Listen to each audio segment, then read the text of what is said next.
দুর্নীতি, লুটতরাজ, ব্যাংক ডাকাতি সহ দেশে এক ধরনের দুর্ভিক্ষের সৃষ্টি হয় ৭৪-৭৫ সাল। প্রায় ৫ লক্ষ লোক না খেয়ে মারা যায় এবং অনেক মানুষ অর্থাহার অনাহারে বিভিন্ন সমস্যার সম্মুখীন হয়। দেশে রাজনৈতিক অস্থিতিশীলতা সৃষ্টি হয়। ১৫ই আগস্ট এক অভ্যুত্থানের মধ্যে দিয়ে মুজিব পরিবার এই দেশ থেকে চলে যায়, অর্থাৎ ওই পারে চলে যায়, এই দুনিয়াতে না, আখিরাতে চলে যায়। সেই আখিরাতে চলে যাওয়ার পর আবার যখন রাজনৈতিক সৃষ্টি হয় তখন ৭৫-এর ৭ই নভেম্বর সিপাহী বিপ্লবের হাত ধরে এই দেশে যে নতুন সূর্য উদিত হয় সেই সূর্যের নাম হচ্ছে শহীদ প্রেসিডেন্ট জিয়াউর রহমান। শহীদ প্রেসিডেন্ট জিয়াউর রহমান এমন একজন ন্যায়ের প্রতীক এবং সততার প্রতীক, রাষ্ট্রনেতার প্রতীক, যেটা তিনি খুব অল্প সময়ে ৩.৫ বছরের ক্ষমতায় বিশ্বব্যাপী আলোচনার কেন্দ্রবিন্দুতে চলে এসেছিলেন। তিনি ১৯ দফা প্রবর্তন করেছিলেন। ১৯ দফার বিষয়বস্তু ছিল কৃষি ব্যবস্থার উন্নয়ন, রাষ্ট্রের যে অব্যাহত দুর্নীতি সেই দুর্নীতি প্রতিরোধ এবং রাষ্ট্রকে সামনের সারিতে নিয়ে আসা, বিশ্ব ব্যবস্থা বিশ্বমানে চলে আসা, বাইরের কোন দেশ শত্রু নয়, সকলে বন্ধু, কেউই প্রভু নয়, সকলে আমাদের প্রাপ্তিপতির রাষ্ট্র। সেই একটি ঐতিহাসিক ফর্মুলার মাধ্যমে তিনি এই রাষ্ট্র ব্যবস্থাকে এমন এক উচ্চ পর্যায়ে নিয়ে গিয়েছিলেন, খুব অল্প দিনের মধ্যে দেশে কৃষি বিপ্লব সংগঠিত হয়ে দেশে খাদ্য স্বয়ংসম্পূর্ণ হয়ে যায়। পৃথিবীতে এমন কোন ইতিহাস নাই, এমন কোন নজির নাই যেখানে দুর্ভিক্ষের ২ বছরের মাথায় এসে একটি দেশ খাদ্য স্বয়ংসম্পূর্ণ হয়ে অল্প কিছু হলো বাইরে রপ্তানি করেছে। একটি দেশে নতুনভাবে শিল্প বিপ্লব হয়ে গার্মেন্টস সেক্টরে দেশে সূচনা হয়, সেই গার্মেন্টস সেক্টর হাত ধরে বিদেশে গার্মেন্টস শিল্প রপ্তানি শুরু হয়। এই দেশে মানুষ বেকার যে যুব সমাজ আছে সেই বেকার যুব সমাজকে তিনি একটি আরব রাষ্ট্রের বিভিন্ন রাষ্ট্রের সাথে কথা বলে এই দেশ থেকে এই বেকার যুব সমাজকে ওই সমস্ত রাষ্ট্রে প্রবাসী হিসাবে কাজের মাধ্যমে নিয়োগ দিয়ে রেমিটেন্সের একটা ব্যবস্থা করেছে, যার কারণে আপনার ভাই, আমার ভাই, আপনার ছাত্রছাত্রী, আপনার আত্মীয় স্বজন যারা আছে, যারা এখন বিদেশে গিয়েছে, টাকা কামিয়েছে, এই দেশে এসে বিল্ডিং করছে, এটা কিন্তু সেই সূত্রপাত শুরু করেছিল শহীদ প্রেসিডেন্ট জিয়াউর রহমান। আমরা কি করি? শহীদ প্রেসিডেন্ট জিয়াউর রহমানের এই ঐতিহাসিক গুরুত্বকে না জেনে ছোটখাটো বিষয় নিয়ে আমাদের স্বার্থের ছোটখাটো অমিল হলে আমরা শহীদ প্রেসিডেন্ট জিয়াউর রহমানকে নিয়ে বড় কথা বলতে দ্বিধাবোধ করি না। মূলত ওগুলা যদি আমরা ঘেটে ঘুটে দেখি, দেখবেন যে এদের পূর্বপুরুষ রাজাকার ছিল।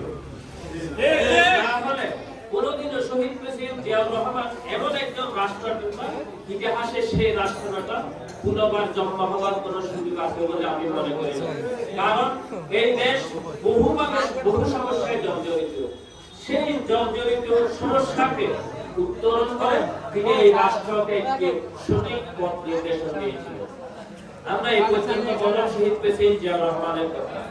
আমরা যদি বেগম খালেদা জিয়ার কথা বলি, তার শাসনামলের হাত ধরে এই দেশের শিল্প বিপ্লবের এবং রাষ্ট্রীয় উন্নয়নের যোগাযোগ ব্যবস্থা সহ অবকাঠামোগত উন্নয়নের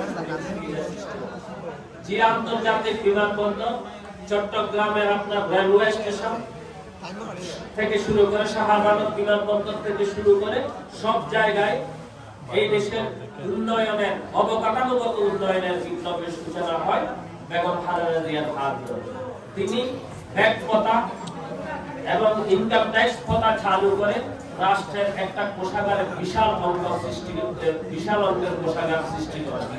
সেই কোষাগার থেকে এই যে স্কুল, মাদ্রাসা, কলেজ, রাস্তাঘাটের উন্নয়ন থেকে শুরু করে নারীদের সামাজিক উন্নয়ন পুনর্বাসনের জন্য তিনি এই রাষ্ট্রীয় কাঠামোকে বিন্যাস করে রাষ্ট্রকে যেভাবে আগিয়ে দিয়েছেন, সেই আগামী রাষ্ট্রকে বিগত 17 বছর ধরে ফ্যাসিস্ট হাসিনা সরকার লুটে পুটে খেয়েছে। প্রিয় ভাইয়েরা, আপনারা জানেন 2,34,000 কোটি টাকা এই দেশ থেকে লুপাট হয়, বিদেশে পাচার হয়ে যায়।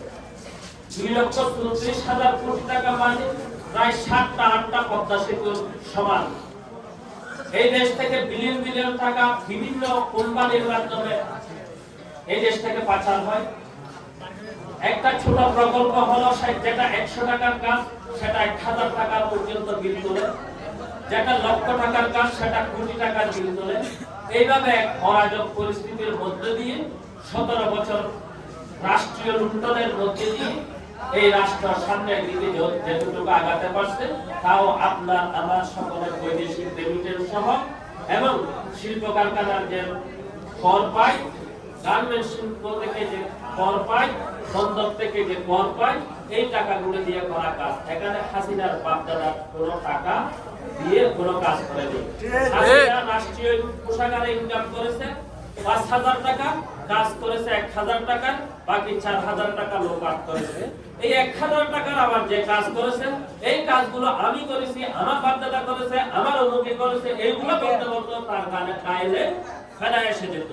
এই হচ্ছে সেই শেখ হাসিনা। তার বিরুদ্ধে প্রতিবাদ করলে আমাদেরকে গুনগুন করা হতো। এই দেশের রাজনৈতিক চর্চা একেবারে নিষিদ্ধ হয়েছিল। যেভাবে বাকশাল কায়েম করেছিল, বাকশালের স্বপ্ন পূরণ করেছিল কিন্তু শেখ হাসিনা। কিভাবে? নির্বাচন ব্যবস্থা বিলুপ্তির মধ্যে দিয়ে। প্রথম 13 সালে যে ইলেকশন হয়, সেই ইলেকশনে 153টি আসনে বিনা প্রতিদ্বন্দ্বিতায় সে নিজে নিয়ে নেয়। বাদ বাকি যে আসনগুলো ছিল সেগুলো তো কোথাও ভোট হয় না, মাত্র 104টি সেন্টারে ভোট হওয়ার পরিবেশ ছিল। বাদ বাকি সব সেন্টার জনতা জেলে দিয়েছিল। প্রিয় ভাইরা, সেই থেকে ভোটের ব্যবস্থা দেশ থেকে উঠে যায়।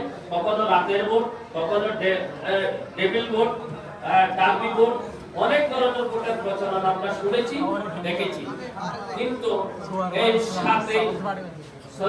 জুলাই বিপ্লবের মধ্য দিয়ে 5 আগস্ট থেকে নতুন রাষ্ট্রের নতুন সূর্যের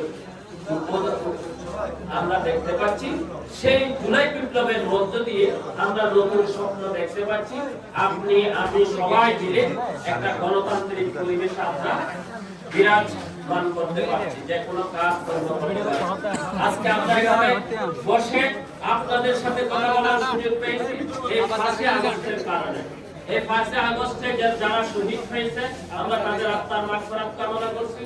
যারা এখনো আহত অবস্থায় আছে তাদের সুস্থতা কামনা করছি, এবং যারা এখনো আমাদের সাথে বিভিন্ন ভাবে কাজে কর্মে জড়িত আছে তাদের কাজেও আমরা উত্তরোত্তর সফল